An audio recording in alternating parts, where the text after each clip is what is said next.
नवकार मंत्र से शुरू करते हैं। ओम ह्रीं नमो अर्हन्ताणम्। ओम ह्रीं नमो सिद्धाणम्। ओम ह्रीं नमो आयर्याणम्। ओम ह्रीं नमो वज्झायाणम्। ओम ह्रीं नमो लोये सव्वसाहूनम्।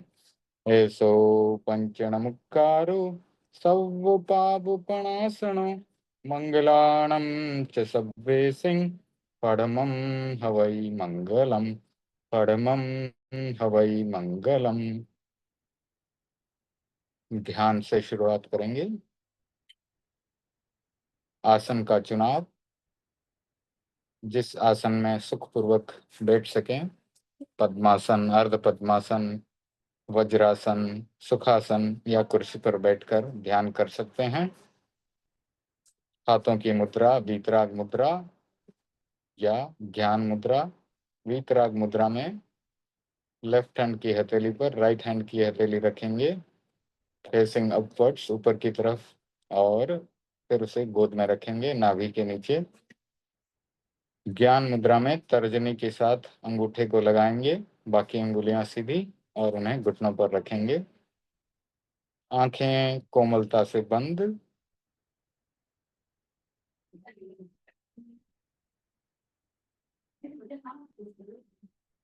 नौ बार अरहम का उच्चारण करेंगे। अरहम।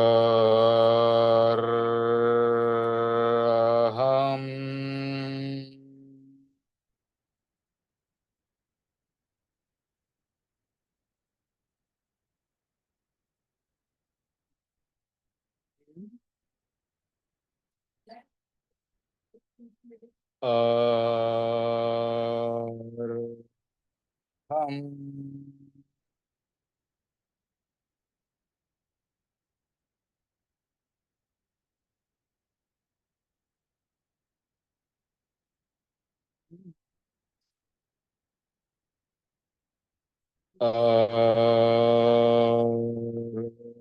हम। हम।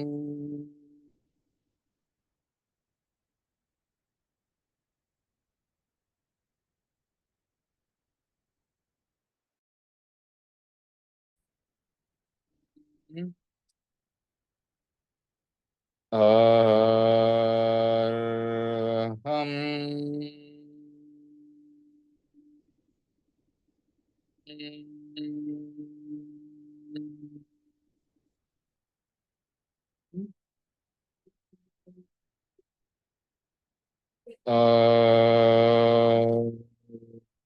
हम।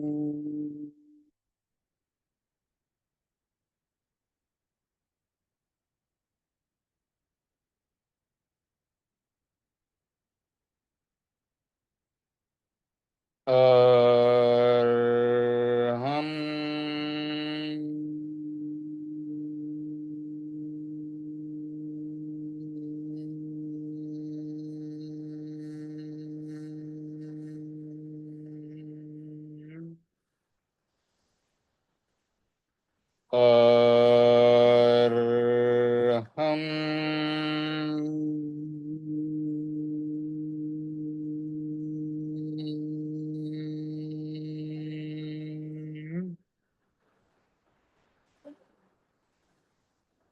ध्येय सूत्र का उच्चारण करेंगे 3 बार।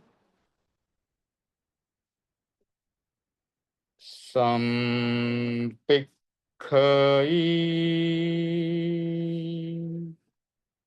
अपग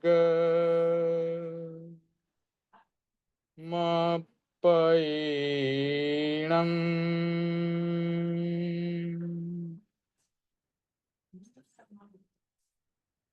संपिक्खई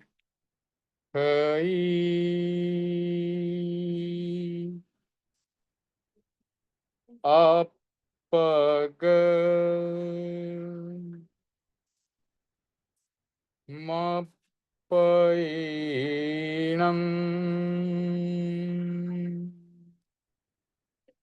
स्वयं स्वयं को देखें, आत्मा से आत्मा को देखें। संपिक्खई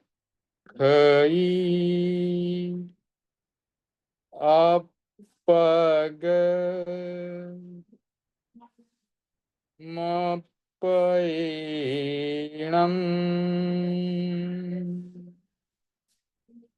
स्वयं स्वयं को देखें, आत्मा से आत्मा को देखें।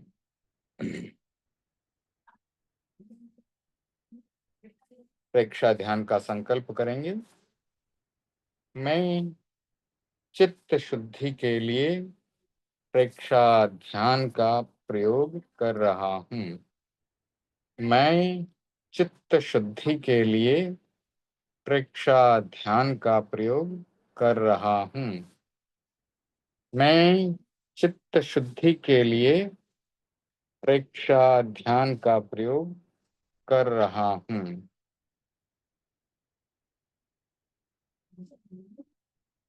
अब कायद सर्ग की तैयारी, कायद सर्ग का अभ्यास करेंगे। पूरे शरीर को ढीला छोड़ें और शरीर को स्थिर करें।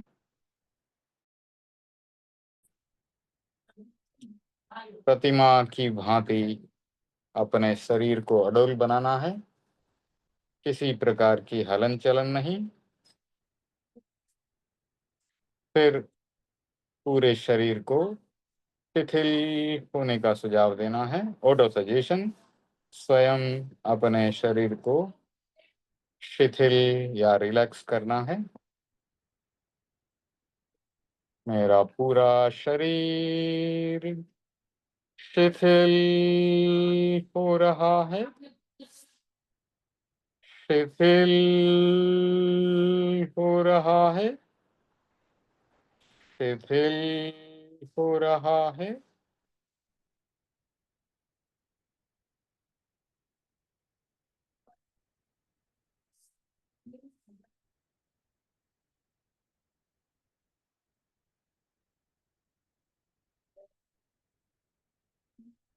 अनुभव करें, पूरा शरीर शिथिल हो रहा है, शिथिल हो रहा है। पैर के अंगूठे से लेकर सिर के चोटी के भाग तक पूरा शरीर शिथिल हो गया है, शिथिल हो गया है, शिथिल हो गया है।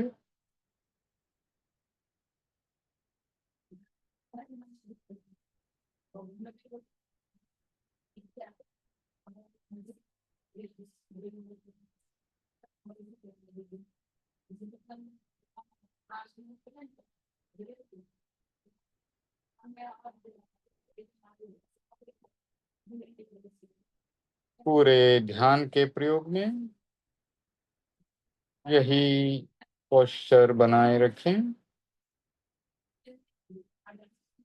शरीर शिथिल और प्रतिमा की भांति अडोल।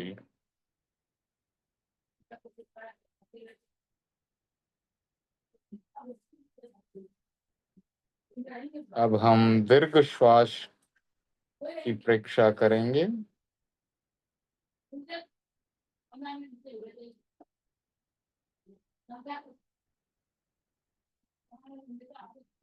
अपने श्वास को धीमा और लंबा बनाएं।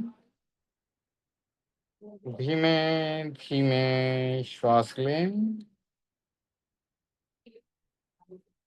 प्रयत्न पूर्वक लंबा श्वास लें, धीमे धीमे श्वास को छोड़ें।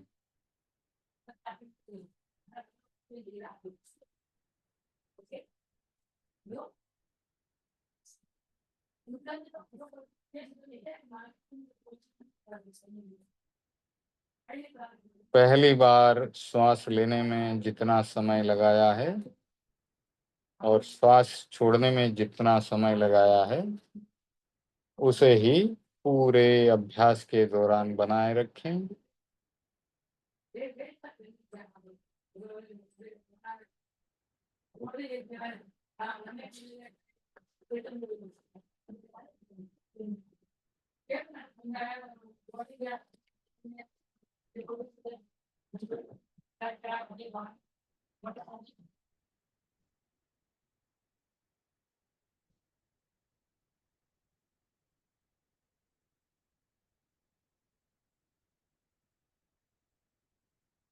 अपने पेट पर, नाभि पर श्वास को अनुभव करें।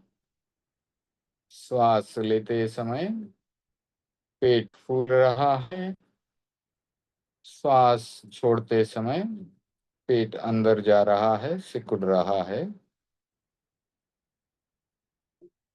अपना पूरा ध्यान नाभि के ऊपर रहे, तेजस केंद्र पर,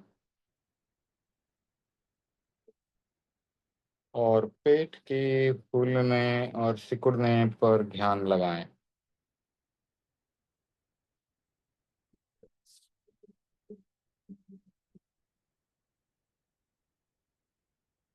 श्वास भर रहे हैं, पेट फूल रहा है। श्वास छोड़ रहे हैं, पेट अंदर जा रहा है, सिकुड़ रहा है।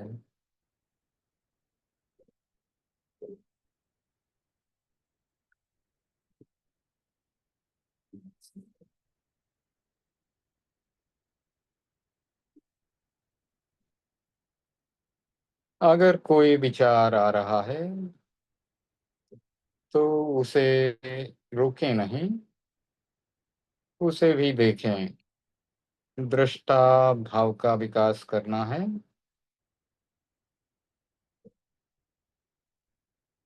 बिना किसी राग द्वेष के उसे भी देखें।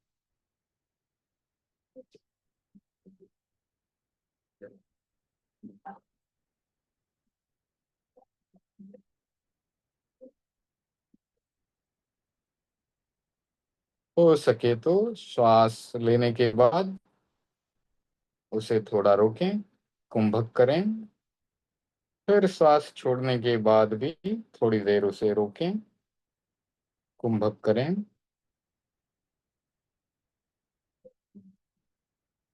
बलपूर्वक नहीं करें, सहज रूप से होता है उतना करें।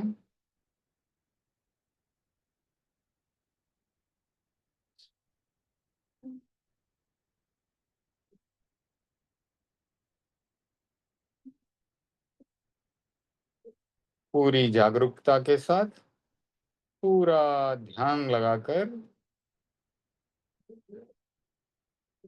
श्वास की परीक्षा करें। आते जाते श्वास को देखें।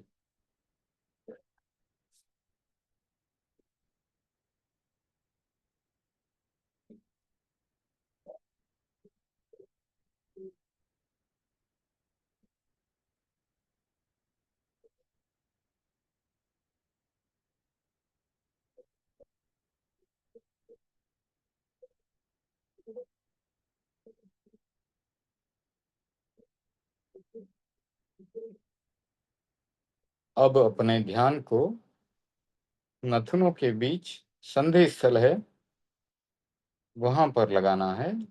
नथुनों के भीतर संधि स्थल पर, और वहां पर आते जाते श्वास को देखना है।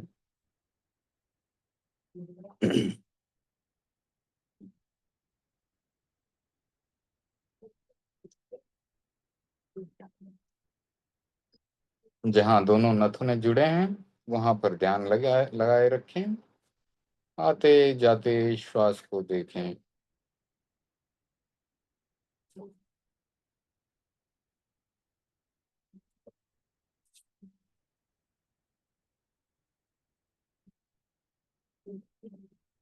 हर श्वास का जागरूकता पूर्वक अनुभव करें।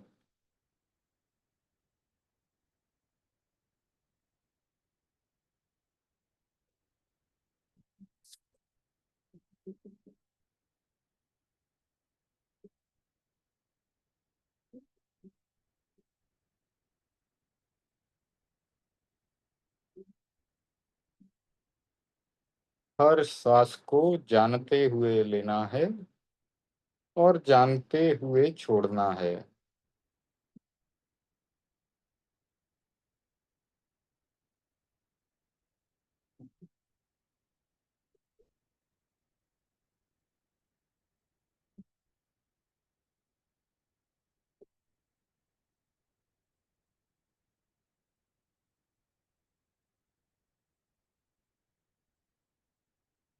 अपनी पूरी शक्ति को, पूरी एनर्जी को,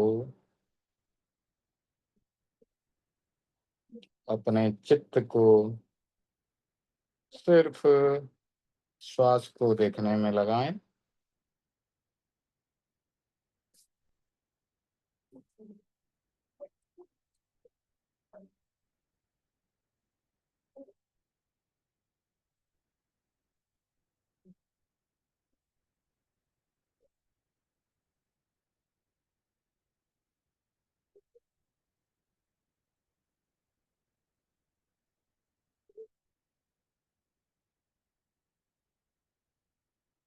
सिर्फ और सिर्फ श्वास का अनुभव करें और कुछ भी नहीं, सिर्फ श्वास।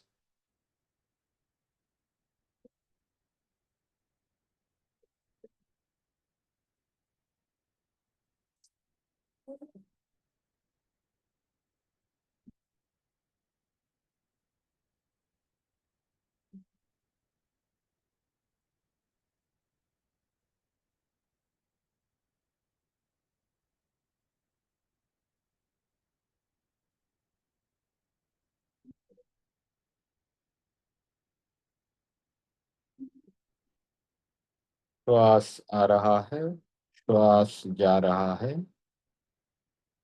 सिर्फ उसे देखें।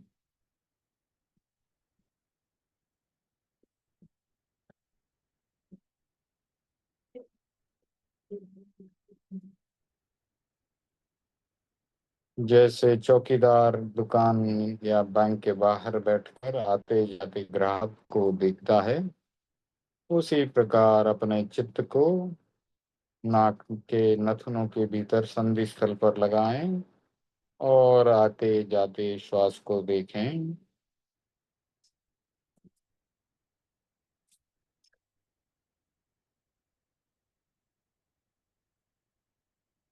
अब हम ज्योति केंद्र की परीक्षा करेंगे। ज्योति केंद्र ललाट के बीचों बीच स्थित है, जहां पर तिलक करते हैं या बिंदी लगाते हैं। अपने चित्त को वहां लगाएं, अपना ध्यान वहां लगाएं।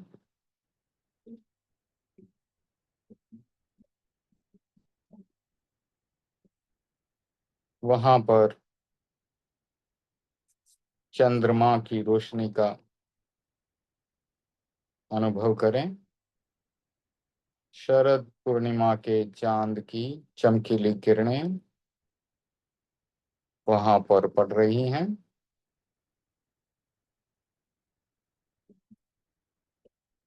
पूरे ललाट पर फैली हुई हैं।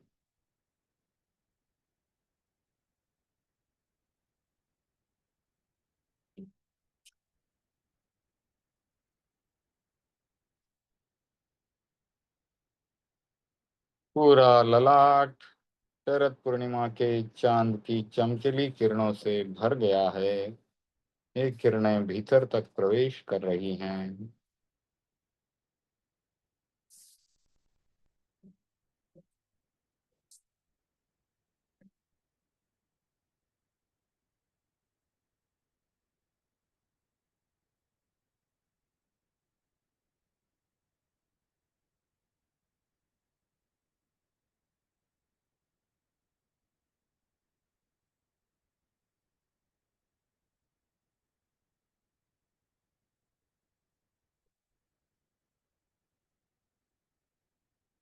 पूरा ललाट चंद्रमा की चांदनी से निकल रही किरणों से भर गया है।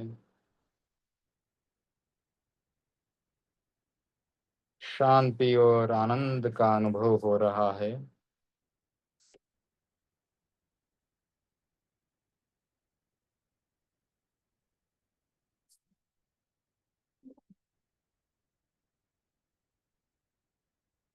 गहरी शांति और आनंद का अनुभव करें। चंद्रमा की श्वेत किरणों का प्रकाश चारों तरफ फैला हुआ है, हमारे शरीर के चारों ओर भी फैला हुआ है। किरणें श्वेत रंग की भीतर प्रवेश कर रही हैं, गहरी शांति और आनंद को ला रही हैं। श्वेत रंग शांति का प्रतीक है, समता, सहिष्णुता, सरलता का प्रतीक है, शुक्ल लेस्या का प्रतीक है।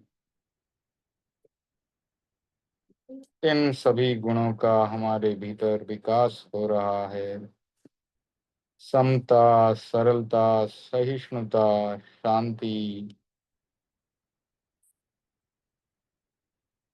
सब हमारे जीवन में आ रहे हैं।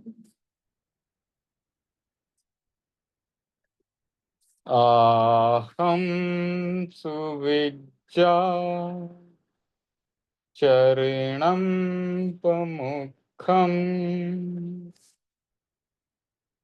दुख मुक्ति के लिए विद्या और आचार का अनुशीलन करें।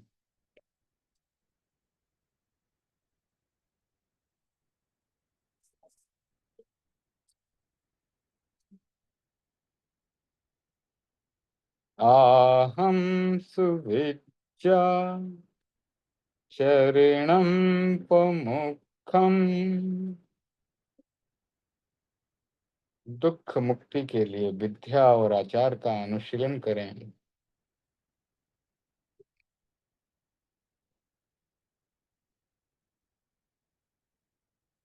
आहम सुविज्जा चरणम पमुखम।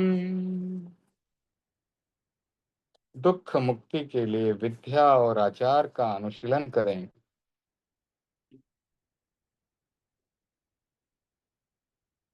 अपना सच में से जा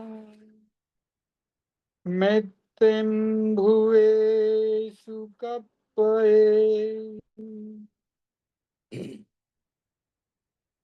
स्वयं सत्य को खोजें और सबके साथ मैत्री करें।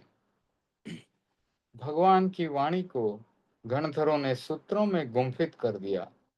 छोटे छोटे सूत्र बहुत शक्तिशाली, गहन अर्थ इनमें छुपा हुआ है। अपना सच में से जा मित्यं भुवे सुकपये। स्वयं सत्य को खोजें, जैसे भगवान महावीर ने स्वयं साधना करके सत्य को खोजा।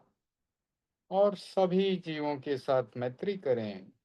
84 लाख जीव योनि से मेरी मैत्री है।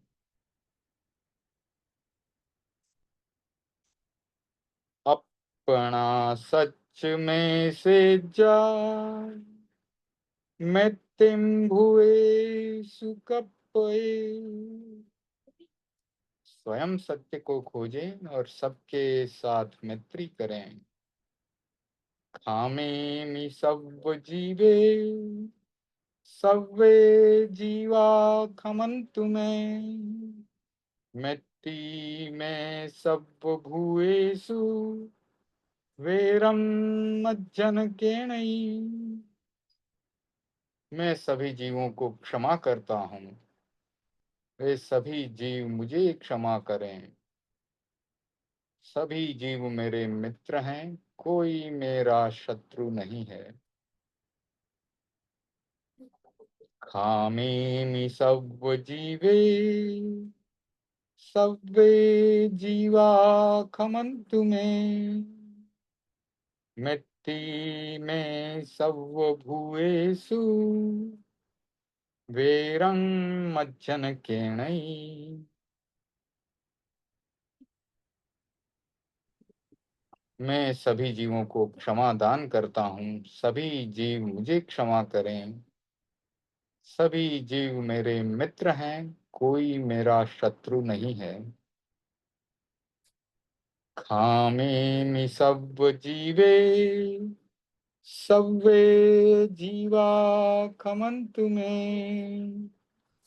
मित्ति में सब भूयेषु वेरं मज्जन केणई। मैं सभी जीवों को क्षमा दान देता हूँ। सभी जीव मुझे क्षमा करें।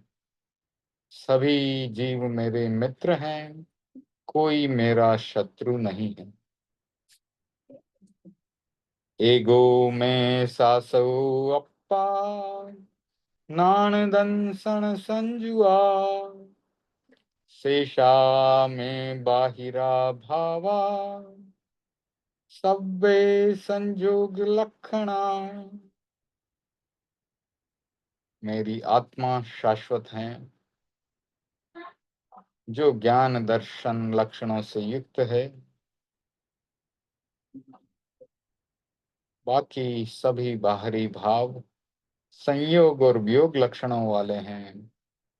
जिसका संयोग होता है उसका वियोग निश्चित है।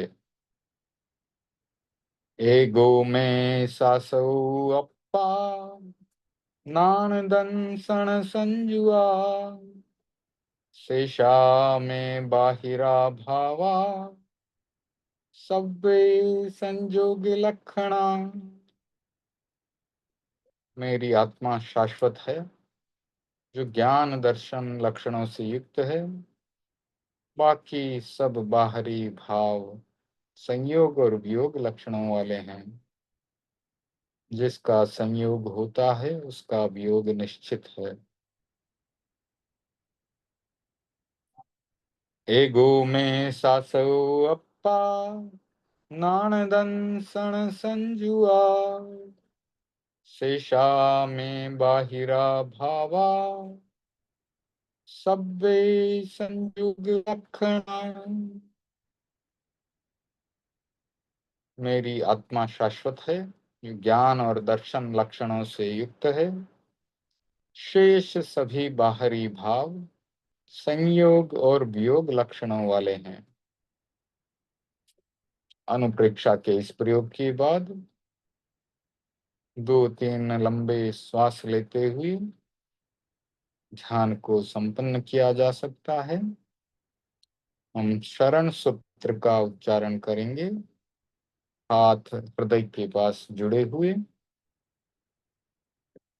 अर्हन्ते शरणं पवच्चामि सिद्धे शरणं पवच्चामि साहु शरणं पवच्चामि केवलीपणत्तं धम्मं शरणं पवच्चामि अर्हन्ते शरणं पवच्चामि सिद्धे शरणं पवच्चामि साहु शरणं पवच्चामि केवलीपणत्तं धम्मं शरणं पवच्चामि अर्हन्ते शरणं पवच्चामि सिद्धे शरणं पवच्चामि साहु शरणं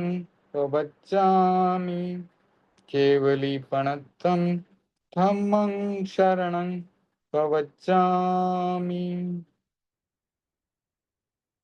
अब धीमे धीमे अपनी आंखें खोल सकते हैं। आज जीव अजीव के स्वाध्याय में 90 बोल की चर्चा करेंगे। विस्तार में बाद में जाएंगे अगले स्वाध्याय में। तो 8वें बोल में योग 15 हमने स्वाध्याय किया था। 90 बोल में उपयोग 12 हैं।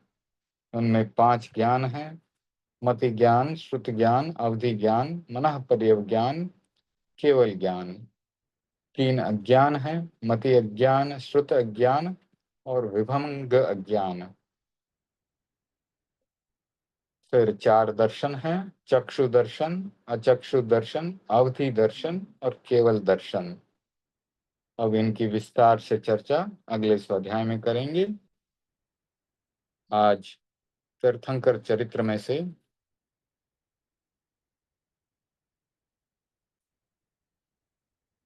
हम भगवान शीतलनाथ के बारे में चर्चा करेंगे। सुविधिनाथ तक हमारा स्वाध्याय हो चुका था। अब शीतलनाथ, भगवान श्री शीतलनाथ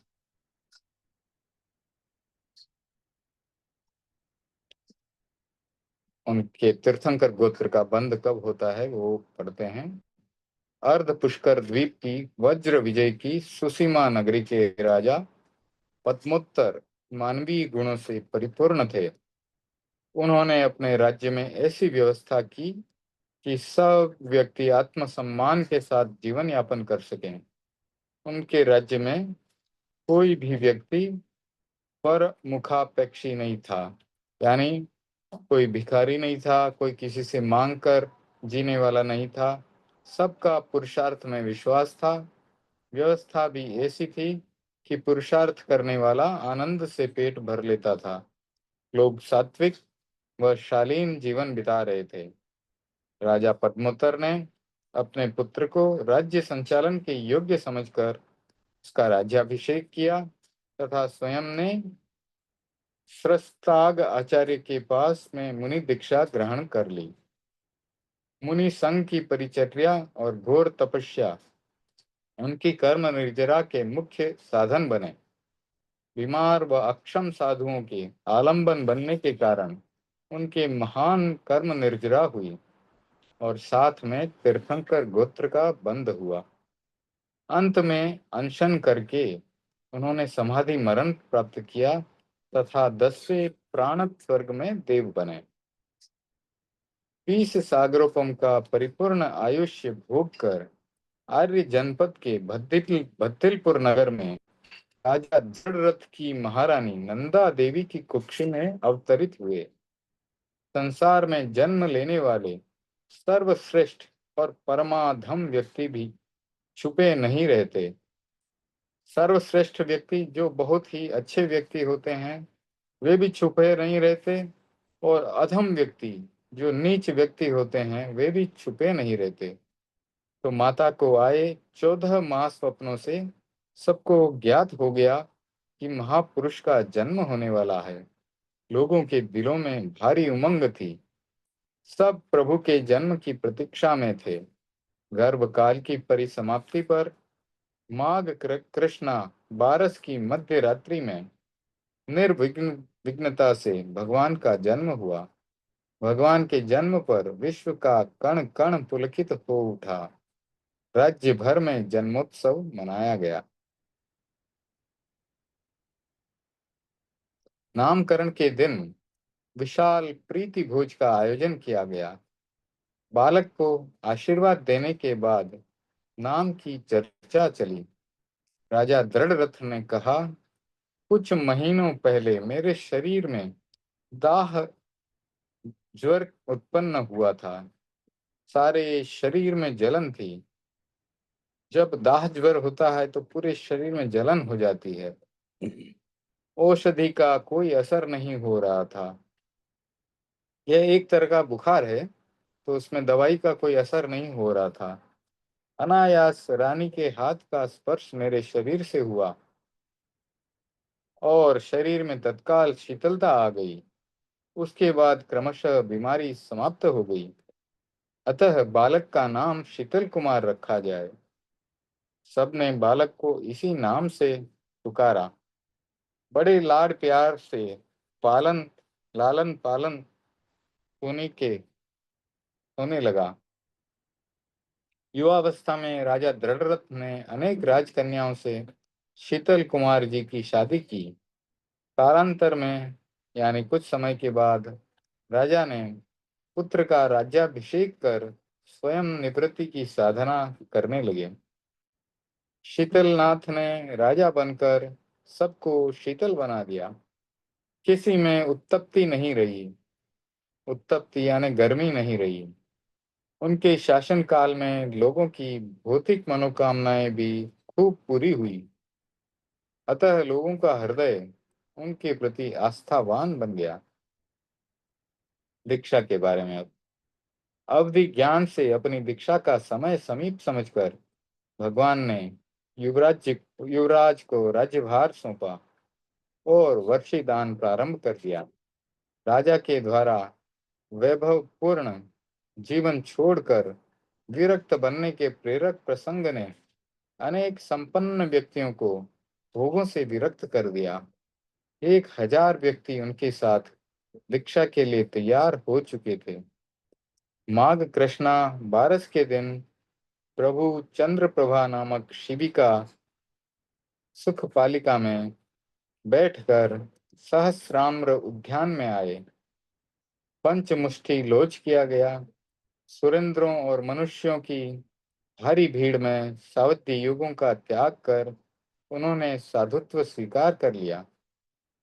दीक्षा के दूसरे दिन चोबिहार बेले का पारना उन्होंने निकटवर्ती नगर अरिष्टपुर के महाराजा पुनर्वसु के यहाँ खीर से किया।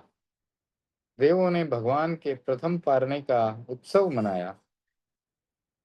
निष्प्रह वृत्ति से विहार करते हुए शीतल प्रभु अपनी चर्या को विशेष समुज्वल बनाते रहे। 3 मास के बाद वे पुनः सहस्राम्र उद्यान में पधारे। वहीं पर आपको सर्वज्ञता प्राप्त हुई। दिगंबर ग्रंथ त्रिलोय पणत्ति के अनुसार 3 वर्ष बाद सर्वज्ञता की प्राप्ति हुई। तो इस प्रकार थोड़ा फर्क है श्वेतांबर और दिगंबर परंपरा में। और मुनिश्री जी इस पुस्तक में लिख रहे हैं कि यह युक्ति संगत लगता है। केवल महोत्सव के बाद देवों ने संवसरण की रचना की। भगवान ने प्रथम प्रवचन में साधुत्व व श्रावकत्व के बारे में विस्तार से बतलाया और प्रेरणा दी। अनेक व्यक्तियों ने साधना पथ को स्वीकार किया। निर्वाण के बारे में पढ़ते हैं। लाखों भविजनों का उद्धार करते हुए प्रभु ने जब आयुष्य कर्म स्वल्प देखा तो 1000 मुनियों के साथ सम्मेद शिखर पर आजीवन अनशन व्रत स्वीकार कर लिया। भवोपग्राही अघाती कर्मों को क्षय कर 1 लाख पूर्व का आयुष्य भोग कर उन्होंने निर्वाण प्राप्त कर लिया। प्रभु का परिवार। प्रभु के गणधर 81 थे, 81। उनके केवल ज्ञानी 7000 थे। मनः पर्यज्ञानी 7500 थे। अवधि ज्ञानी 7200 थे। वैक्री लब्धिधारी 12000। चतुर्दश पूर्वी 1400, 1400। चर्चावादी 5800। साधु 1 लाख और साध्वी 1,06,000। श्रावक 2,89,000। श्राविकाएं 4,58,000। माता का नाम नंदा देवी, पिता का नाम दृढ़रथ। नगरी बद्दिलपुर। वंश इक्ष्वाकु वंश। गोत्र काश्यप गोत्र। लक्षण श्रीवत्स। वर्ण सुवर्ण, सोने जैसा वर्ण था। शरीर की ऊंचाई 90 धनुष। यक्ष ब्रह्मा यक्षिणी अशोका। कुमार काल 25,000 पूर्व। राज्य काल 50,000 पूर्व। छद्मस्त काल 3 मास। दिगंबर परंपरा में 3 वर्ष। कुल दीक्षा पर्याय 25,000 पूर्व। आयुष्य कुल 1 लाख पूर्व। च्यवन हुआ वैशाख कृष्णा छठ को प्राणत देवलोक से 10वें देवलोक से। जन्म हुआ माघ कृष्णा 12 को बद्दिलपुर में। दीक्षा हुई माघ कृष्णा 12 को बद्दिलपुर में। केवल ज्ञान पोष कृष्णा 14 को बद्दिलपुर में। निर्वाण हुआ वैशाख कृष्णा 20 को सम्मेद शिखर में। और ये सभी के सभी पूर्व आषाढ़ा नक्षत्र में हुए। अब भगवान श्री श्रेयांसनाथ उनके बारे में पढ़ते हैं। तीर्थंकर गोत्र का बंधन कैसे हुआ वो पढ़ते हैं। अर्ध पुष्कर द्वीप के पूर्व महाविदेह के कच्छ विजय की क्षेमा नगरी में राजा नलिनी गुल्म राज्य वैभव को पाकर भी बेचैन रहते थे। सब कुछ पाकर भी उन्हें रिक्तता महसूस होती थी, खालीपन महसूस होता था। आज है कल क्या होगा, यह चिंता उन्हें सदैव सताती रहती थी। जीवन में स्थायी शांति मिले इसलिए उन्होंने राज्य त्याग दिया, छोड़ दिया। वज्रदंत मुनि के पास दीक्षित हुए, तीव्र तप तपा और परम अध्यात्म भाव से कर्मों की उत्कृष्ट निर्जरा कर तीर्थंकर गोत्र का बंधन किया।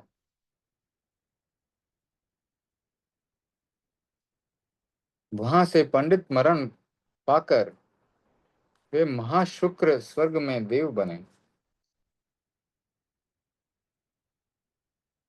फिर देवायु को पूर्ण भोग कर आर्य जनपद की समृद्ध नगरी सिंहपुर के नरेश विष्णु देव की महारानी विष्णु देवी की कुक्षी में अवतरित हुए।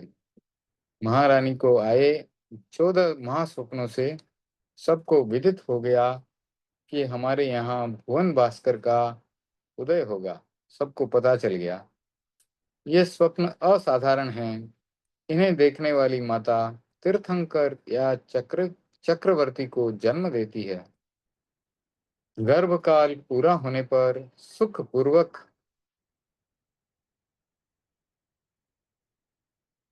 फागुन कृष्णा बारस को द्वादशी को प्रभु का प्रसव हुआ। राजा विष्णु ने देवेंद्रों के उत्सव के बाद उत्साह से जन्मोत्सव किया। याचकों को भिखारियों को जन्म भर के लिए अयाचक बना दिया।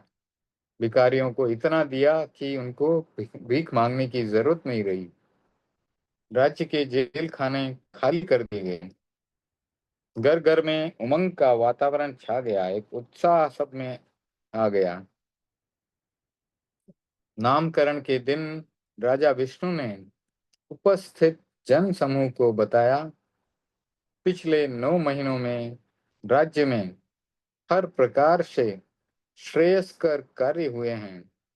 राजवंश के लिए भी ये महीने श्रेयस्कर बीते हैं। जनपद के लिए भी चारों ओर मंगलमय वातावरण बना है। अतः बालक का नाम श्रेयांश कुमार रखा जाए।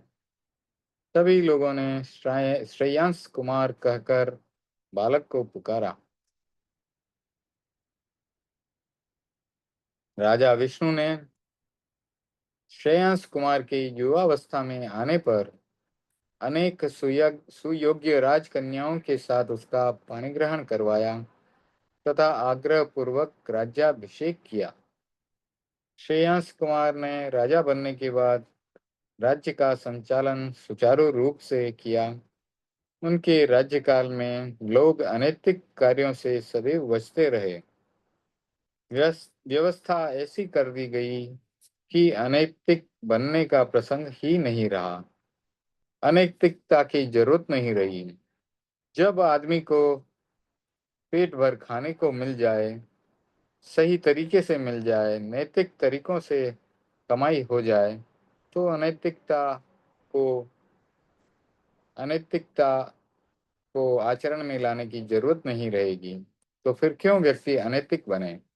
जब उसका भरण पोषण नैतिक रूप से हो जाता है, कमाई या अर्जन जो है नैतिक कार्यों को करने से हो जाता है, तो फिर अनैतिक बनने की जरूरत नहीं रहती। दीक्षा और केवल ज्ञान।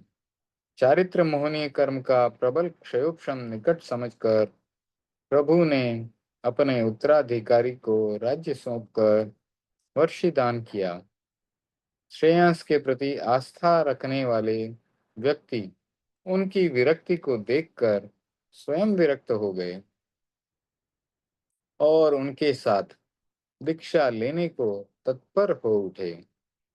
निश्चित तिथि फागुन कृष्णा तेरस को प्रभु सुख पालिका पर बैठकर जन समूह के साथ उद्यान में आए, पंचमुष्टि लोच किया तथा अशोक वृक्ष के नीचे 1000 दीक्षार्थी व्यक्तियों के साथ सामायिक चारित्र को ग्रहण किया। दूसरे दिन सिद्धार्थपुर नगर में राजा नंद के यहाँ परमान्न यानी खीर से पारणा किया। 2 मास दिगंबर ग्रंथ उत्तर पुराण के अनुसार 2 वर्ष तक प्रभु छद्मस्त अवस्था में विचरते रहे। परिसहों को सहन करते हुए उन्होंने ध्यान और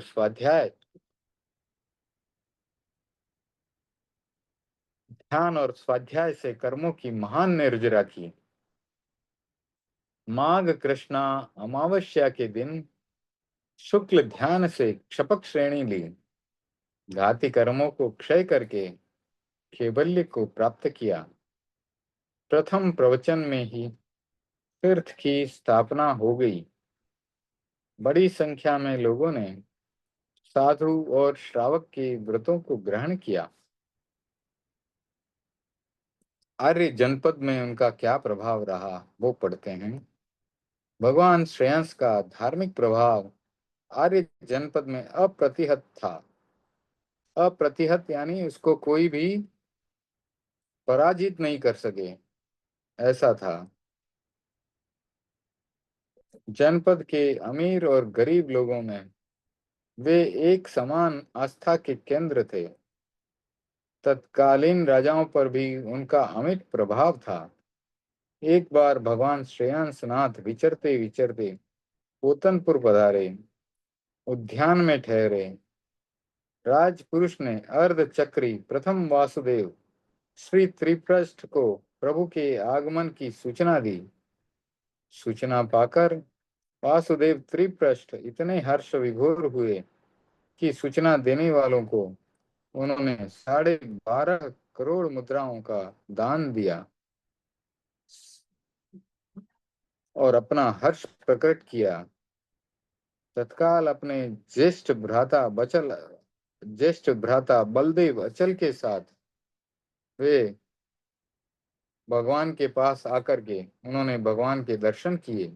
प्रथम प्रतिवासुदेव अश्वग्रीव को युद्ध के मैदान में मारकर त्रिप्रष्ठ इस अवसर्पणी के प्रथम वासुदेव व अचल प्रथम बलदेव बने थे। ग्रंथों में वर्णन आता है कि त्रिप्रष्ठ को भगवान के संसर्ग से सम्यक्त प्राप्त हुई, पर बाद में वह विलुप्त हो गई। सत्ता पर आसीन व्यक्तियों से लेकर सेवा करने वाले सेवाधीन व्यक्तियों तक सब प्रभु के चरणों में परम उल्लास के साथ आते रहते थे। तो जो त्रिप्रष्ठ का भव हुआ वो श्रेयांसनाथ भगवान के समय में हुआ। त्रिप्रष्ठ भगवान महावीर का जीव ही त्रिप्रष्ठ बना था, त्रिप्रष्ठ वासुदेव बना था। ये है मरीचि का जीव का हम भगवान के ऋषभ के समय में चर्चा सुनते। भगवान नहीं, मरीचि, हाँ मरीचि के भव, हाँ बराबर है। त्रिप्रष्ठ मरीचि भी भगवान ऋषभ का जीव था और त्रिप्रष्ठ भी भगवान ऋषभ मरीचि भगवान महावीर का जीव था और त्रिप्रष्ठ भी भगवान महावीर का ही जीव था। तो निर्वाण के बारे में अब पढ़ते हैं। निर्वाण काल निकट समझकर 1000 मुनियों के साथ सम्मेद शिखर पर आपने अनशन किया। 1 मास के अनशन में उन्होंने मुक्ति को प्राप्त कर लिया। अब प्रभु का परिवार क्या था। गणधर थे 76, केवल ज्ञानी थे 6500, मनः पर्यव ज्ञानी थे 6000, अवधि ज्ञानी थे 6000, वैक्री लब्धिधारी थे 11000, चतुर्दश पूर्वी थे 1300, चर्चावादी थे 5000, कुल साधु 84,000, कुल साध्वियां 1,03,000, श्रावक 2,79,000, श्राविकाएं 4,58,000, माता विष्णु देवी, पिता विष्णु, नगरी सिंहपुर, वंश इक्ष्वाकु वंश, गोत्र काश्यप गोत्र, लक्षण था खड़गी या गेंडा, वर्ण था सुवर्ण वर्ण, सोने के जैसा वर्ण, शरीर की ऊंचाई 80 धनुष, यक्ष का नाम यक्षराज, यक्षिणी का नाम मानवी, कुमार काल 21 लाख वर्ष, राज्य काल 42 लाख वर्ष, छद्मस्त काल 2 मास, दिगंबर मान्यता में 2 वर्ष, कुल दीक्षा पर्याय 21 लाख वर्ष, आयुष्य 84 लाख वर्ष, पंच कल्याणक च्यवन ज्येष्ठ कृष्णा, छठ के दिन महाशुक्र स्थान, जन्म मतलब महाशुक्र विमान से च्यवन हुआ उनका, और ज्येष्ठ कृष्णा छठ के दिन गर्भ में आए, जन्म हुआ फाल्गुन कृष्णा 12 को सिंगापुर में, दीक्षा फाल्गुन कृष्णा 13 को सिंगापुर में, केवल ज्ञान माघ कृष्णा अमावस्या को सिंगापुर में, निर्वाण हुआ सावन कृष्णा तीज को सम्मेद शिखर पर। आगे भगवान वासुदेव स्वामी जी के बारे में पढ़ते हैं।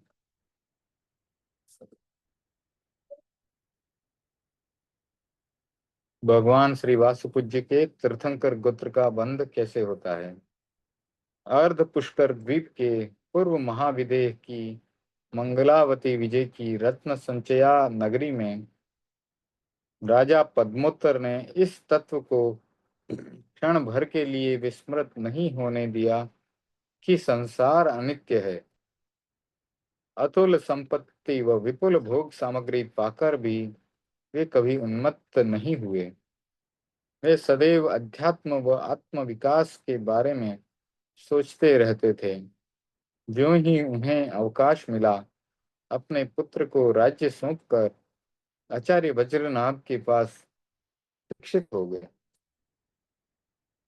साधना में पद्मोत्तर मुनि अत्यधिक सजग सजग थे।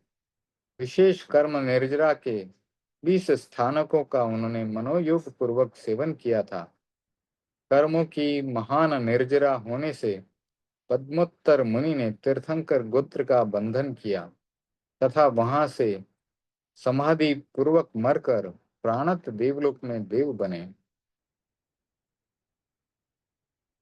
जन्म देव योनि को भोग कर पद्मोत्तर के जीव ने भरत क्षेत्र की समृद्ध नगरी चंपा के सम्राट श्री वासुपूज्य की महारानी जया देवी की कुक्षी में अवतरण लिया। महारानी ने स्वप्न में 14 महास्वप्न देखे। स्वप्न पाठकों से पूछने पर ज्ञात हुआ कि हमारे घर में तीर्थंकर पैदा होने वाले हैं। सब रोमांचित हो उठे और प्रभु के जन्म की व्यग्रता से प्रतीक्षा करने लगे। गर्भ काल पूरा होने पर फाल्गुन कृष्णा 14 चतुर्दशी की मध्य रात्रि में बिना किसी बाधा व पीड़ा के भगवान का जन्म हुआ। 64 इंद्र मिलकर भगवान के नवजात शरीर को पंडुक वन के शिलापट्ट पर ले गए। जन्म अभिषेक किया गया तथा विविध प्रकार से अपना हर्ष प्रकट करके वापस यथास्थान भगवान के नवजात शरीर को स्थापित किया।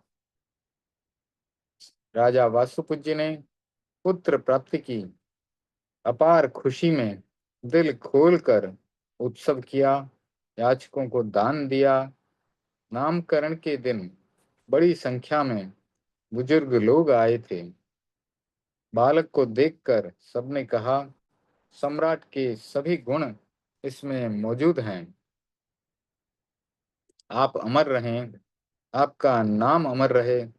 बालक पिता के नाम को अमर बनाने वाला होता है। आपका नाम वासुपूज्य है। आपके पुत्र पिता का नाम वसुपूज्य था और पुत्र का नाम वासुपूज्य दिया जाए, ऐसा उन लोगों ने कहा कि जब पिता का नाम वसुपूज्य है तो पुत्र का नाम वासुपूज्य रखा जाए। तो बालक के नाम से आपका नाम भी हमें याद रहेगा, स्मरण होता रहेगा। राजा को नाम अच्छा लगा, जच गया। तो वासुपूज्य कुमार अपने बाल साथियों के साथ क्रीड़ा करते हुए क्रमशः बड़े होने लगे। उनका अत्यंत सुंदर संस्थान, शरीर का आकार व सर्वोत्तम सहनन युवावस्था में और भी अधिक निखर उठा और वे लोगों के आकर्षण का केंद्र बन गए। देखने वाले हैरान थे उनके रूप पर, शरीर के अद्भुत गठन पर। अनेक राजाओं ने राजा वसुपूज्य के पास दूत भेजकर आग्रह किया, आपके पुत्र के साथ मेरी राजकन्या की उपयुक्त जोड़ी है, अतः इनके विवाह की स्वीकृति दें। राजा वसुपूज्य धार्मिक प्रवृत्ति के होते हुए भी यह चाहते थे कि साधुत्व से पहले राजकुमार शादी कर ले।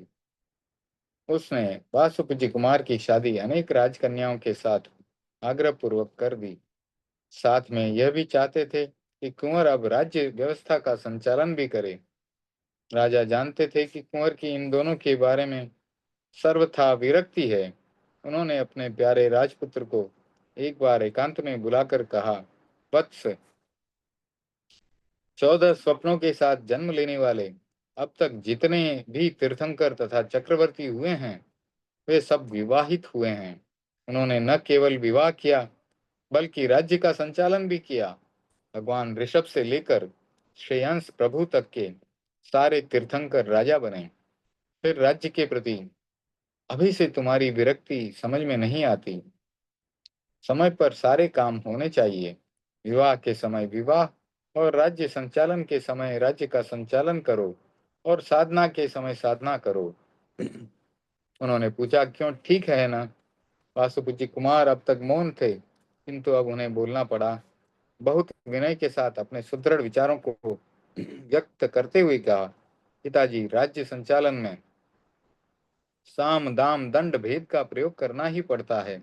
उसमें कुछ न कुछ कर्म का बंध ही होता है। मैं ऐसे कर्मों से प्रतिबंधित नहीं हूँ, अतः राज्य व्यवस्था का भार मैं नहीं लूंगा। राजा अपने पुत्र के उत्तर से स्वयं निरुत्तर थे, अतः बोले, पुत्र, फिर तुम स्वयं और दुनिया के कल्याण के लिए जैसा उचित समझो वैसा करो। पिता से आज्ञा मिल गई। वासुपूज्य अपने महल में आए। इधर लोकांतिक देव भगवान को प्रतिबोध देने की रस्म निभाने के लिए पहुंच गए। तीर्थंकर को लोकांतिक देव आकर के और याद दिलाते हैं कि आप दीक्षा लें और लोक का कल्याण करें। तो लोकांतिक देवों ने पहुंचकर प्रतिबोध दिया। देवों ने मिलकर वर्षिदान की भी व्यवस्था की। भगवान ने वर्षिदान दिया। निर्धारित तिथि फाल्गुन कृष्णा अमावस्या के दिन 600 व्यक्तियों के साथ वासुपूज्य कुमार ने अभिनिष्क्रमण किया।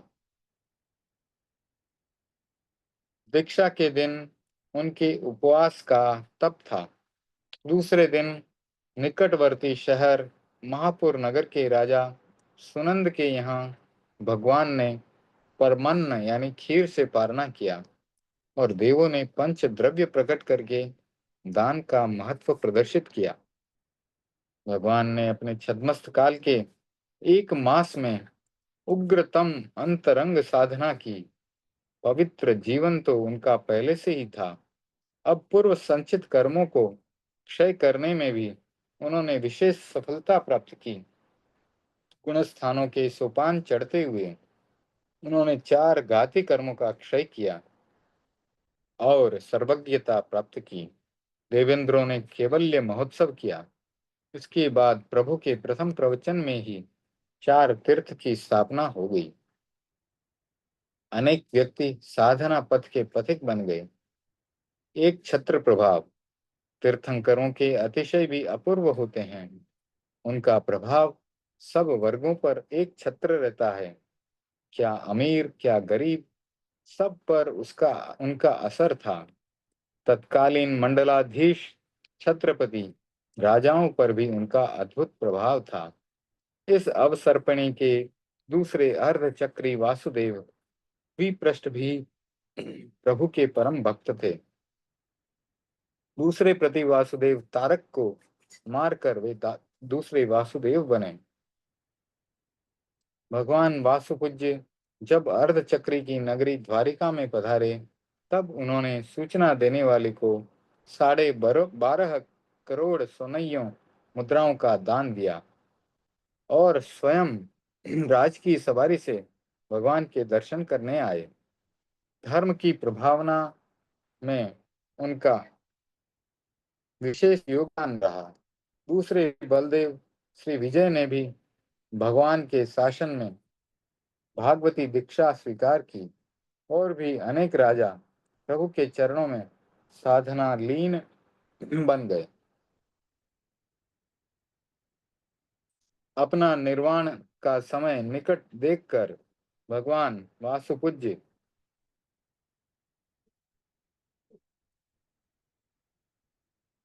चंपा नगरी के चंपा नगरी में पधारे। वहां 600 साधुओं के साथ अनशन ग्रहण किया। 1 मास के अनशन से समस्त कर्मों के क्षय हो जाने पर उन्होंने आषाढ़ शुक्ला 14 के दिन चतुर्दशी के दिन सिद्धत्व को प्राप्त किया। 64 इंद्रों ने मिलकर निर्वाण का महोत्सव किया। भगवान के शरीर का निहरण किया। प्रभु का परिवार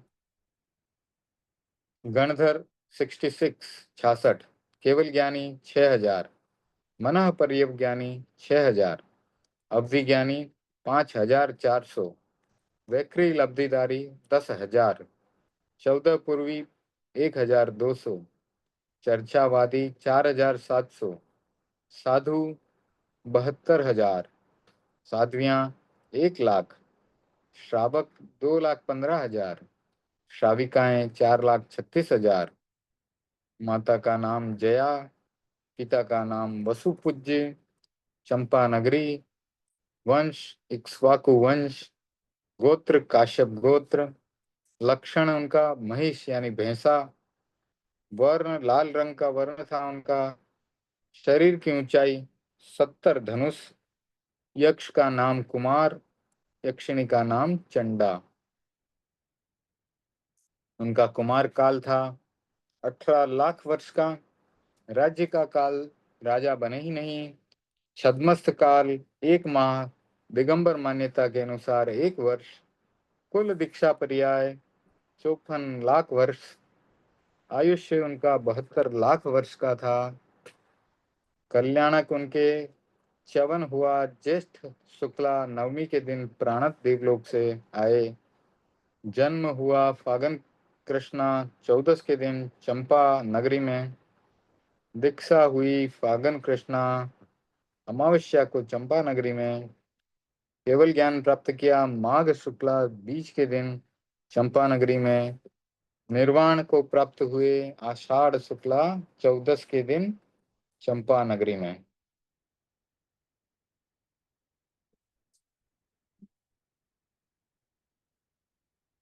इसके बाद भगवान श्री विमलनाथ के बारे में पढ़ेंगे। भगवान श्री विमलनाथ सर्वज्ञता प्राप्ति के लिए दीर्घकालीन प्रयत्न की आवश्यकता होती है, क्योंकि हमारी यह आत्मा अनंत काल से संसार में भ्रमण कर रही है और कितने कितने कर्मों का बंध इस आत्मा के साथ जुड़ा हुआ है। इसीलिए दीर्घकालीन साधना की जरूरत होती है उन कर्मों से छुटकारा पाने के लिए। सिर्फ एक भव का प्रयत्न ही काम नहीं आता, अनेक भवों के प्रयत्नों से ही आत्मा की उज्जवलता संभव होती है। प्रत्येक तीर्थंकर ने अपने पूर्व जन्मों में विभिन्न प्रकार की साधना की थी। भगवान विमलनाथ ने भी अपने पूर्व जन्म में धातकी खंड के पूर्व में, तो ये धातकी खंड के भरत क्षेत्र की महापुरी नगरी में नरेश पद्मसेन के रूप में काफी उन्होंने ख्याति अर्जित की थी, प्रसिद्ध थे। आचार्य सर्वगुप्त के पास दीक्षा लेकर उत्कट साधना में संलग्न बने। उत्कट साधना मतलब विशेष रूप से साधना की और बहुत उग्र साधना की, ऊंची कोटि की साधना की। 20 स्थानों का विशेष रूप से आसेवन किया। धर्म ध्यान व शुक्ल ध्यान से महान कर्म निर्जरा कर उन्होंने तीर्थंकर गोत्र का बंधन किया। अनशन व आराधना पूर्वक शरीर को त्याग करने पर वे 8वें देवलोक में महर्दिक देव रूप में उत्पन्न हुए। 8वें स्वर्ग में पूर्ण देवायु भोग कर वे भरत क्षेत्र की कंपिलपुर नगरी के राजा कृतवर्मा के यहाँ आए। महारानी श्यामा की पावन कुक्षी में अवतरित हुए। माता ने 14 महास्वप्न देखे। स्वप्नों के आधार पर स्वप्न पाठकों ने तीर्थंकर महापुरुष के जन्म लेने की एक स्वर से घोषणा की। सारे शहर में हर्ष की लहर दौड़ गई। सर्वत्र 14 महास्वप्न तथा उनके फल की चर्चा थी। गर्भकाल पूरा होने पर माघ शुक्ला तृतीया की रात्रि में प्रभु का जन्म हुआ। स्वर्ग में तत्काल दिव्य घंटी बजने लगी। जब तीर्थंकर का जन्म होता है तो स्वर्ग में रखी हुई दिव्य घंटी बजने लगती है। घंटी बजते ही देवों को प्रभु के जन्म का पता लग जाता है और साथ ही साथ 64 इंद्रों के साथ बड़ी संख्या में देव जन्मोत्सव मनाने के लिए आ जाते हैं। जहां पर प्रभु का जन्म होता है वहां देवों के द्वारा उत्सव करने के बाद राजा कृतवर्मा ने परम उत्साह से प्रभु का जन्मोत्सव मनाया। तो पहले देवता उत्सव मनाते हैं, उनको लेके जाते हैं और उनका अभिषेक करके फिर वापस लाते हैं। तो सारे नगर में राजा कृतवर्मा ने बधाई बांटी। बाहर का जो भी व्यक्ति आया उसे राजकीय भोजनशाला में भोजन करवाया गया। जिस प्रकार से हम भी अतिथियों को भोजन करवाते हैं, हमारे यजमान में भी समणी जी के प्रवचन में जो बाहर से आते हैं उनको भोजन करवाया जाता है। उसी प्रकार से यहाँ पर भी जो व्यक्ति भगवान का उत्सव मनाने के लिए बाहर से आया उसे राजकीय भोजनशाला में भोजन करवाया गया। नामकरण समारोह में नगर के प्रतिष्ठित नागरिक सम्मिलित हुए। महारानी परम तेजस्वी बालक को गोद में लेकर आयोजन स्थल पर आई। पुत्र को देखकर सभी चकित हो गए। नाम की परिचर्चा में सम्राट कृतवर्मा ने कहा, बालक का शरीर विमल है, उज्जवल है। इसी प्रकार गर्भकाल में महारानी के विचार बहुत ही विमल पवित्र रहते थे। अतः इसका नाम विमल कुमार रखा जाना चाहिए। उपस्थित जन समूह ने बालक को तत्काल गुण निष्पन्न नाम विमल कुमार से संबोधित किया। विवाह और राज्य।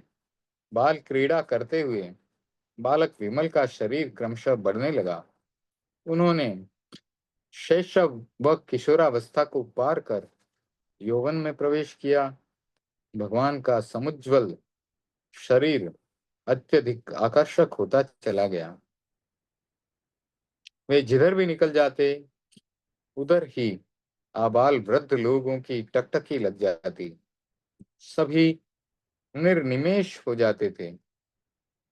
राजा कृतवर्मा ने पुत्र को सब प्रकार से समर्थ समझकर सुयोग्य राज्य कन्याओं के साथ उनकी शादी कर दी। वे इंद्र की भांति भौतिक सुखों को भोगते रहे। सम्राट कृतवर्मा अपनी आध्यात्मिक प्रवृत्ति को बढ़ाने हेतु पुत्र विमल कुमार को आग्रह पूर्वक राज्य सौंपकर साधु बन गए। विमल कुमार अब राजा बनकर कुशलता से राज्य का संचालन करने लगे। इनके पुण्य प्रताप से राज्य में न तो अतिवृष्टि थी न अनावृष्टि थी। और न ही कोई महामारी के रूप में रोग का आतंक हुआ। बालक और जवानों के मरने की तो लोग कहानियां ही सुनते थे। मतलब उनके राज्य में कभी भी बालक और जवान व्यक्तियों की मृत्यु नहीं हुई। सभी अपना जो है पूर्ण उम्र को पूर्ण करके फिर बूढ़े होकर के फिर ही मरते थे। उनका राज्य बहुत ही निरापद था। अब दीक्षा के बारे में, चारित्र मोहनी कर्म का क्षयोक्षम होने पर सम्राट विमल अपने उत्तराधिकारी को राज्य सौंपकर वर्षीदान शुरू किया। उन्होंने विमल प्रभु की दीक्षा की बात सुनकर अनेक भव्य आत्माओं के दिल पिघल गए। वे भी प्रभु के साथ दीक्षित होने की तैयारी करने लगे। निश्चित तिथि माघ शुक्ला चतुर्थी को विशाल शोभा यात्रा के साथ प्रभु सहस्राम्र वन में आए। पंचमुष्टि लोच किया तथा 1000 मुमुक्षु व्यक्तियों के साथ सामायिक चरित्र ग्रहण किया। प्रभु के उस दिन बेले का तप था।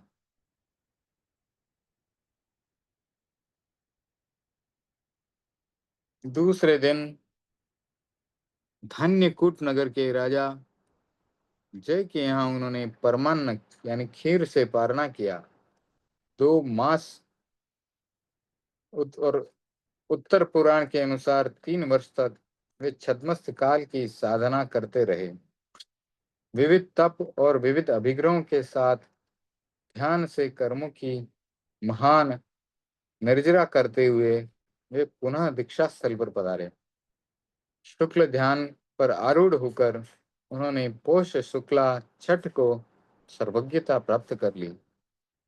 जन्मभूमि के लोगों की भारी भीड़ प्रभु के दर्शनों के लिए उमड़ पड़ी। प्रथम प्रवचन में ही साधु साध्वी श्रावक तथा श्राविका रूप तीर्थ की स्थापना हो गई।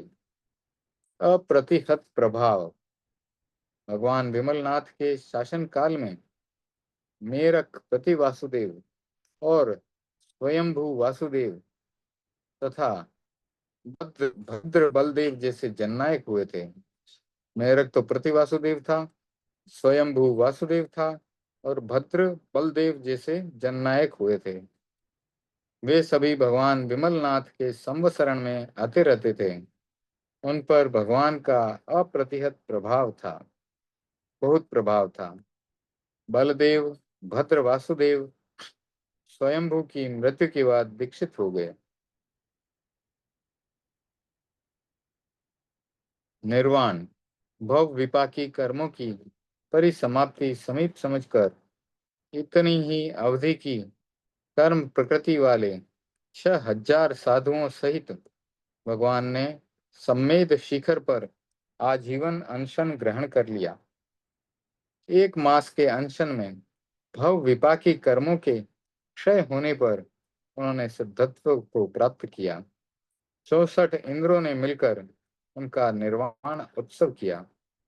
प्रभु का परिवार, गणधर 57 थे, केवल ज्ञानी 5500 थे, मनः पर्यवज्ञानी 5500 थे, अवधि ज्ञानी 4800 थे, वैक्री लब्धिदारी 9000 थे, 14 पूर्वी 1100, चर्चावादी 3200, साधु 68,000, साध्वियां 1,08,000।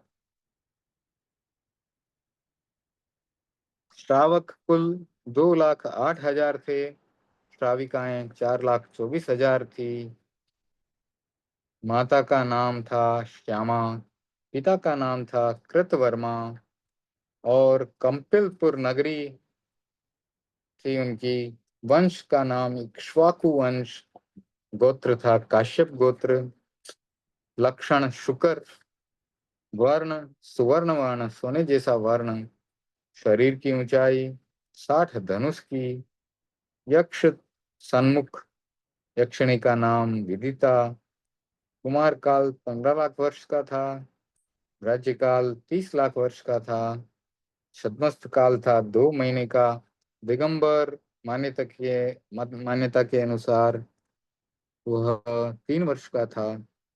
कुल दीक्षा पर्याय 15 लाख वर्ष। आयुष्य उनका कुल मिलाकर 60 लाख वर्ष का था। च्यवन उनका हुआ वैशाख शुक्ला 12 को। सहस्रार से उनका च्यवन हुआ। उत्तर भाद्रपद नक्षत्र में जन्म हुआ। माघ शुक्ला तीज को काम्पिलपुर में उत्तर भाद्रपद नक्षत्र में। दीक्षा हुई उनकी माघ शुक्ला चौथ को कंपिलपुर नगरी उत्तर भाद्रपद नक्षत्र। केवल ज्ञान की प्राप्ति पौष शुक्ला छठ को कंपिलपुर नगर में उत्तर भाद्रपद नक्षत्र में। निर्वाण हुआ आषाढ़ कृष्ण सातम को समेत शिखर पर, और उस समय था रेवती नक्षत्र।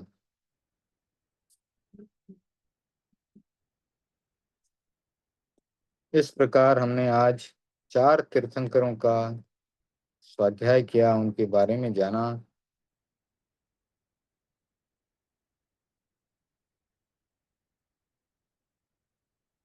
विमलनाथ भगवान तक हमारा हो गया है। अब धर्मनाथ भगवान के बारे में पढ़ते हैं। इसके पहले क्या था? एक मिनट। नहीं, अनंतनाथ भगवान का भी बाकी है। हम्म। तो 14वें तीर्थंकर भगवान श्री अनंतनाथ के बारे में पढ़ते हैं। तो उनके तीर्थंकर गोत्र का बंध कब होता है वो पढ़ते हैं। 14वें तीर्थंकर अनंतनाथ अपने पूर्व जन्म में धातकी खंड धातकी खंड में उसके पूर्व भाग में पूर्व ऐरावत क्षेत्र की अरिष्ठा नगरी के राजा पद्मरथ के रूप में भूमंडल में सर्वाधिक यशस्वी वर्चस्वी राजा थे।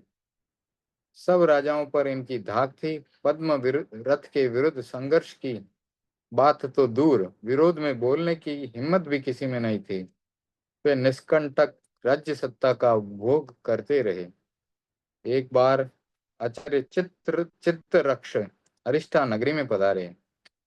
राजा स्वयं उनके दर्शन के लिए गए। उस प्रवचन में जीवन के ऊर्ध्व लक्ष्य के बारे में सुनकर वे चौंक उठे। सोचने लगे, जीवन का ध्येय बहुत ऊंचा है और मैंने स्वयं अधम भोग वासना की तृप्ति में स्वयं को लगा रखा है, फिर ध्येय की प्राप्ति कैसे होगी। तो अपने आप को अधम बताते हुए उन्होंने सोचा कि मैं भोग वासना में रत हूं, तो मेरे मुझे अपने ध्येय यानी मोक्ष की प्राप्ति कैसे होगी। अब भी समय है आदर्श की प्राप्ति के लिए। अब भी राज्य को छोड़कर क्यों नहीं गुरुदेव के चरणों में साधना लीन बन जाऊं। राजा पद्मरथ ने इसी निर्णय के साथ अपने पुत्र को राज्य सौंपकर गुरु के चरणों में गुरु के चित्तरक्ष के पास में गुरु चित्तरक्ष के पास में दीक्षा ग्रहण कर ली।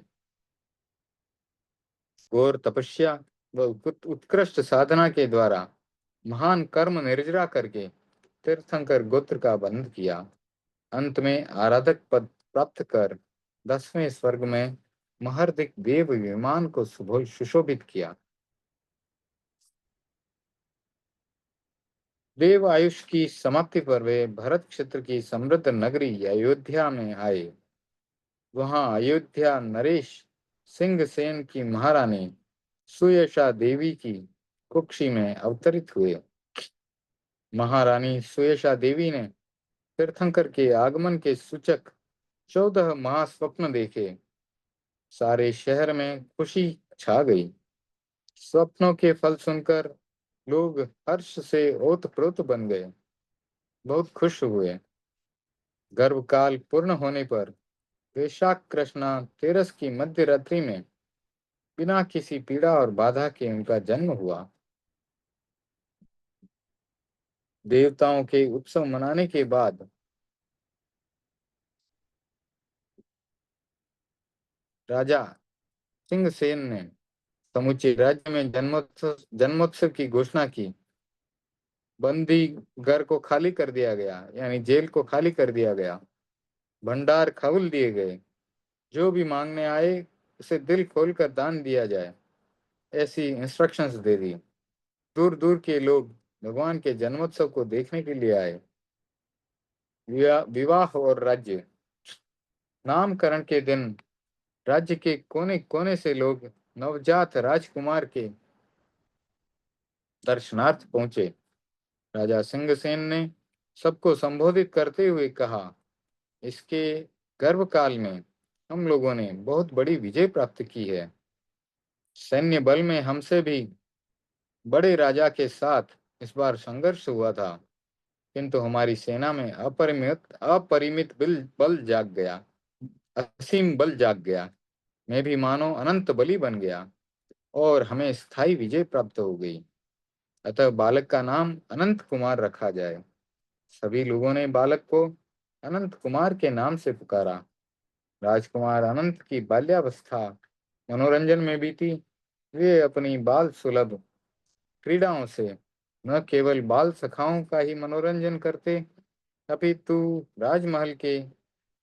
राजमहल को भी पुलकित बनाए रखते, यानी कि राजमहल के लोग भी बहुत हर्षित होते। क्रमशः उन्होंने तारुण्य में प्रवेश किया, उनमें विरक्ति का भाव जाग पड़ा। किंतु महाराजा सिंहसेन ने आग्रह पूर्वक अनेक राजकन्याओं से उनका विवाह कर दिया। राजा ने राज्य कार्य में भी पुत्र का सहयोग लेना चाहा। आग्रह पूर्वक पुत्र का राज्याभिषेक कर दिया। व्यवस्था संचालन की समस्या का हल संतोषजनक हो गया। तब राजा सिंहसेन ने गृही जीवन से निवृत्त होकर अणगार धर्म की साधना स्वीकार कर ली। अनंत कुमार अब राजा अनंत नाथ बन चुके थे। जनता की सुख सुविधा के बारे में वे सदा सजग रहते थे, जागरूक रहते थे। उनके शासन काल में सामाजिक एवं राजनैतिक व्यवस्थाएं धर्म नीति से नियंत्रित थी। जनता को इतना सुख था कि लोग पूर्ववर्ती राजाओं को भूल चुके थे। लोगों के लिए तो अनंतनाथ ही सब कुछ थे। भिक्षा, चारित्र मोहनी का क्षोभशम होने पर भगवान अनंतनाथ ने अपने उत्तराधिकारी को राज्य सौंपकर वर्षिदान दिया। निर्धारित तिथि वैशाख कृष्णा चतुर्दशी के दिन 1000 भवि पुरुषों के साथ वे सहस्राम्र नामक उपवन में आए। पंचमुष्टि लोच किया। देव और मनुष्यों की अपार भीड़ में उन्होंने सावध्य युगों का सर्वथा प्रत्याख्यान कर दिया। भिक्षा के दिन उनके बेले का तप था और दूसरे दिन उन्होंने वर्धमानपुर में विजय राजा कि यहाँ परमन्न यानी खीर से पारणा किया। देवों के द्वारा पंच द्रव्य प्रकट किए गए और जन साधारण को दान की महिमा बतलाई गई। 3 वर्ष तक भगवान छद्मस्त चर्या में साधना करते रहे। पूर्व संचित कर्मों की उदीर्णा और निर्जरा करते हुए वे पुनः सहस्राम्र वन में पधारे। अशोक वृक्ष के नीचे ध्यानारूढ़ होकर उन्होंने क्षबक श्रेणी ली। घाती कर्मों का क्षय करके अनंत चतुष्टय को प्राप्त किया। अनंत चतुष्टय का मतलब है अनंत ज्ञान, अनंत दर्शन, अनंत चारित्र और अनंत शक्ति। प्रभु को सर्वज्ञता प्राप्त होते ही देवों ने केवल्य महोत्सव किया, समअवसरण की रचना की। जन्म भूमि व आसपास के हजारों लोग प्रभु को सुनने के लिए एकत्रित हो गए। भगवान ने उनके बीच प्रथम देशना दी। अनेक व्यक्तियों ने अगार और अनगार धर्म की उपासना स्वीकार की। अप्रतिहत प्रभाव, प्रभु के धर्म शासन में धर्म नीति का प्रभाव उत्कर्ष पर था। प्रत्येक राजा धर्म नीति को ध्रुव केंद्र मानकर अपना अपना राज्य चलाते थे। उस समय के प्रति वासुदेव मधु कैटभ को मारकर पुरुषोत्तम चौथे वासुदेव बने। वासुदेव पुरुषोत्तम स्वयं भगवान के परम भक्त थे। भगवान की उपासना से उन्हें सम्यक दर्शन प्राप्त हो गया। बलदेव सुप्रभ ने भगवान के पास दीक्षित होकर सिद्धत्व को प्राप्त कर लिया। जन साधारण में भगवान के प्रति अनन्य आस्था थी। भव विपाकी कर्मों का अंत निकट देखकर 7,000 मुनियों के साथ भगवान ने अनशन किया तथा चैत्र शुक्ला पंचमी के दिन समस्त कर्मों का क्षय कर सम्मेद शिखर पर सिद्धत्व को प्राप्त कर लिया। भगवान के निर्वाण क्षण में विश्व सहसा आलोकित हो उठा। एक क्षण के लिए तो नारक जीव भी स्तब्ध रह गए, क्योंकि उनको भी उस एक क्षण के लिए खुशियां मिलती है, सुख मिलता है। उनके शरीर की निहरण की क्रिया के समय मनुष्यों के साथ साथ चतुर्विध देवों की भी भारी भीड़ थी। चतुर्विध देव कौन से? भवनपति देव, व्यंतर देव, ज्योतिष्क देव और वैमानिक देव। प्रभु का परिवार गणधर थे 50, केवल ज्ञानी 5,000, मनः पर्यवज्ञानी 5,000, अवधि ज्ञानी 4,300, वैक्री लब्धिधारी 8,000, चतुर्दश भी 1,000, चर्चावादी 3,200, साधु 66,000, साध्वियां 62,000, श्रावक 2,06,000, श्राविकाएं 4,14,000। माता का नाम सुयशा, पिता का नाम सिंहसेन, नगरी अयोध्या, वंश इक्ष्वाकु वंश, गोत्र काश्यप गोत्र, लक्षण शेन, वर्ण सुवर्ण वर्ण, शरीर की ऊंचाई 50 धनुष, यक्ष पाताल, यक्षिणी अंकुशा, कुमार काल 7.5 लाख वर्ष, राज्य काल 15 लाख वर्ष, छद्मस्त काल 3 वर्ष, कुल दीक्षा पर्याय 7.5 लाख वर्ष, आयुष्य 30 लाख वर्ष।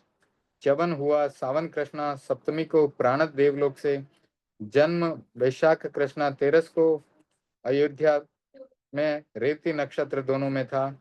दीक्षा वैशाख कृष्णा 14 अयोध्या में रेवती नक्षत्र में। केवल ज्ञान वैशाख कृष्णा 14 को अयोध्या नगरी रेवती नक्षत्र। निर्वाण हुआ चैत्र शुक्ला पांचम को सम्मेद शिखर पर रेवती नक्षत्र में।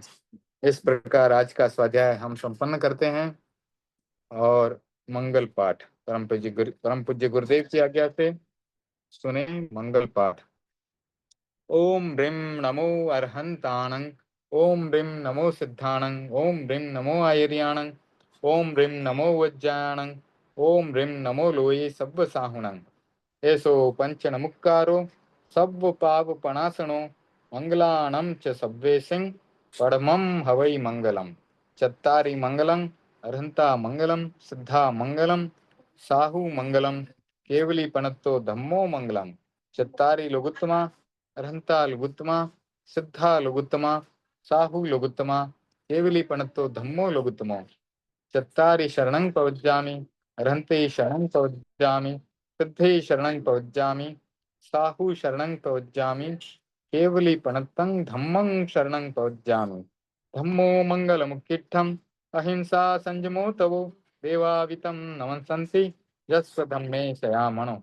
चैत्ताभारहं वासं चक्रवट्टी महिभ्यो, सन्ति सन्ति करे लोये तत्तो गई मनुत्तरम्। देवदानव गंधर्वा जखरक्षस किन्नरा, बम भयारिं नमस्सन्ति दुःकरं ये करन्ति तं। सर्वमंगल मांगल्यं सर्वकल्याण कारणं, प्रधानं सर्वधर्माणां जैनं जयति शासनं। मंगलम भगवान वीरो, मंगलम गौतमो गणि, मंगलम स्थूलिभद्राद्या जैन धर्मोस्तु मंगलम। मंगलम मतिमान भिक्षु, मंगलम भारमल्लक, मंगलम राय चंद्राद्या, मंगलम तुलसी गुरु। महाप्रज्ञोस्तु मंगलम, महाश्रमणोस्तु मंगलम, तेरा पंथोस्तु मंगलम। विघ्नहरण मंगल करण, स्वाम भिक्षुनो नाम गुणोलक सुमरण कर्या सरे चिंत्या काम। विघ्नहरण मंगल करण, स्वाम भिक्षुनो नाम गुणोलक सुमरण कर्या सरे चिंत्या काम। विघ्नहरण मंगल करण, स्वाम भिक्षुनो नाम गुणोलक सुमरण कर्या सरे चिंत्या काम। हरे चिंत्या काम, हरे चिंत्या काम। अंगूठे अमृत बसे लब्धि तना भंडार, श्री गुरु गौतम सुमरिये मन वांछित फलदातार, मन वांछित फलदातार। ओम अरहम जय जिनेन्द्र। आज का स्वाध्याय संपन्न करते हैं, मीटिंग एंड करता हूँ। आप सबको धन्यवाद जो सब इस स्वाध्याय से जुड़े। जय जिनेन्द्र।